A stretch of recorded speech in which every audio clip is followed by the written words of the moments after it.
Dave Yates with Contractor Magazine. We're back at AHR 2017. I'm here with Matt Wood, and we're going to talk about the Zoomlock fittings.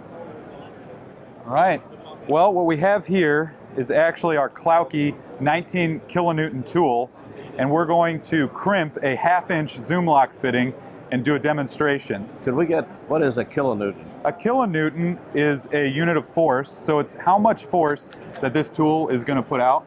So these jaws are interchangeable, but they're each designed for the tool that they go with. So it's designed for how much force it puts out. When you need to go to larger and larger fitting sizes, you need more force to crimp that fitting. So it is the jaws that have been out there so far and the tool that's been out there so far has been rated for, it puts out a little bit less force. It's still plenty capable of crimping the fittings though. So this has a little more beef behind it.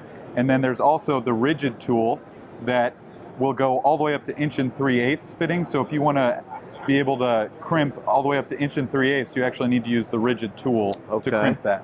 And the jaws are now available for the rigid tool, correct? They are now available for the rigid tool. So we're showing the Klauke tool, but the rigid tool will do everything this guy will do. Okay, so for contractors like myself that already have the rigid tool, less of an investment, Just and you buy still that. get the great product. Yeah. Alrighty, so let's grab, I'll have you hold this. All right.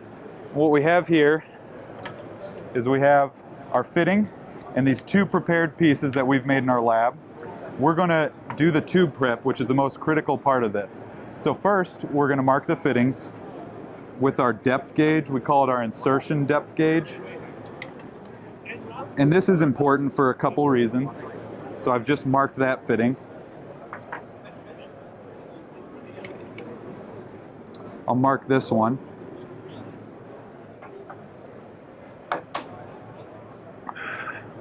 And now that they're marked, we're going to Scotch-Brite them. One important step that we've already done is we've deburred the ends of these fittings. I saw that. So we've already done the cutting and the deburring. Now we've marked them, and we're going to Scotch-Brite them to make sure we have a nice, clean O-ring sealing surface. 4 or 5 turns of Scotch-Brite will make that nice, bright, and shiny. You want to inspect, make sure you don't see any No striations running this direction. Right. Longitudinal striations, you don't want those. So we'll do a couple turns of Scotch-Brite. Now we have both fittings have been cleaned and deburred. We're going to take our Zoomlock fitting and insert our pipe, and now you'll see the use of the mark.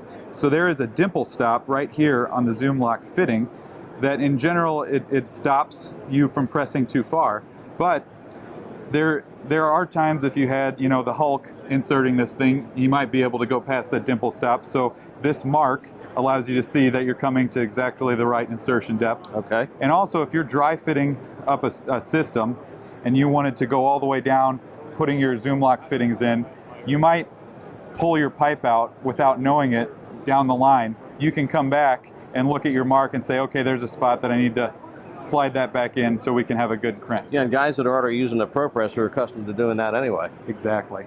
So now we'll use the tool, and I'll actually go ahead and let you do it. We're going to slide this right in here. Now the O-ring, before you start the crimp, the O-ring is actually on one side of the tool. It's not centered on the tool, so you always want to make sure the O-ring is on one side of the tool. I'll get my hands clear, hold the trigger down until you quit hearing noise. Great, so you've done a complete crimp. Let's do the other side. It's so labor intensive, I don't know if I can handle that. Yeah, you need to sit down. All right. So the next step that we have here is we have our crimp gauge. Our go, no go fitting. Go, no go. So you can see here, we're going to go down to this 1/2-inch size here, and we're going to go over each crimp so that we can verify that we completed a full crimp and it's crimped fully. So right here, we're good to go. I'll go over all the crimps to make sure that's the case. So it looks good. I'm going to set this down, and now we have good completed crimps. So let's do our demonstration here. Okay.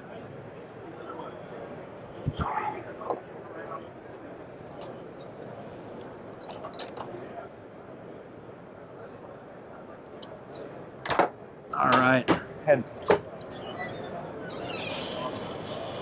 So what we're going to do, these fittings are rated up to 700 PSI. That's their maximum rated pressure.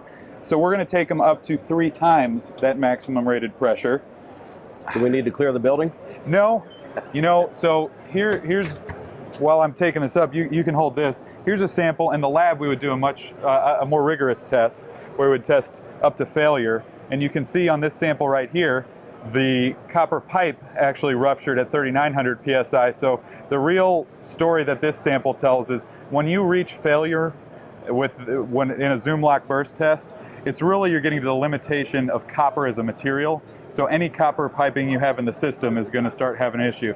And you'll notice that there's a lot of cold working that's already gone on right around here. So it just stands to logic. I mean, it's going to be harder right around all that cold working.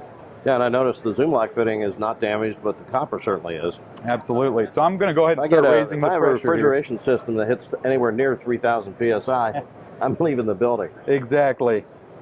So it's going to, what we have here is a booster pump with nitrogen feeding it. So it's going to take a minute to build up pressure. You'll see it slowly raise. Our interlock's just locked here. And now it's going to be around 1,000. We'll go up to 2,100. You can see the fitting. Sort of boring, nothing's happening, that's good. Now I'm slowly raising it up to 2,100 PSI. We might overshoot, that's okay. So we can leave it here. What we have typically been doing is leaving it at this pressure for about a minute. This is not an engineering test, you know, we do more rigorous tests in our lab, but for demonstration purposes, we'll leave it here just to observe that the fitting can withstand an abusive situation, you know, well over the maximum rated pressure and still not have any issues. It hasn't been a minute, but I'll go ahead and take the pressure down if you're okay with that. Sure. And we'll move over to the other side. All right.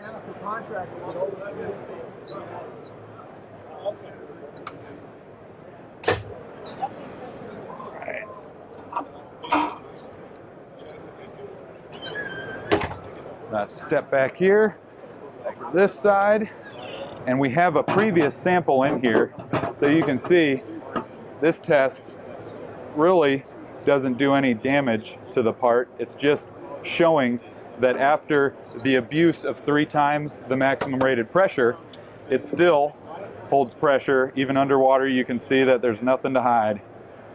Yes, we won't see any air bubbles. That's right.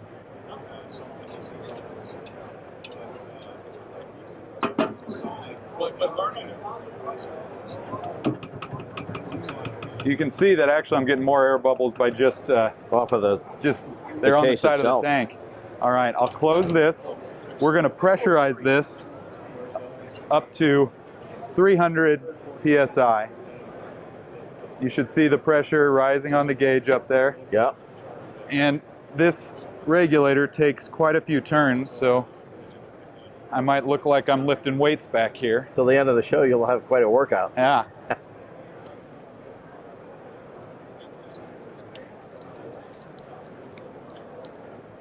Okay, so now we're at our pressure. You can see on the gauge we're above 300 PSI. And no bubbles.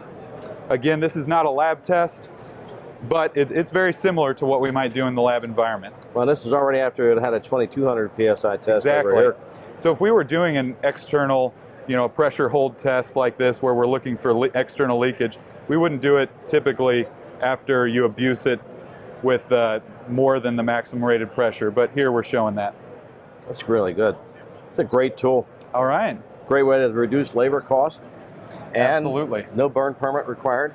No hot work. There's a lot of benefits.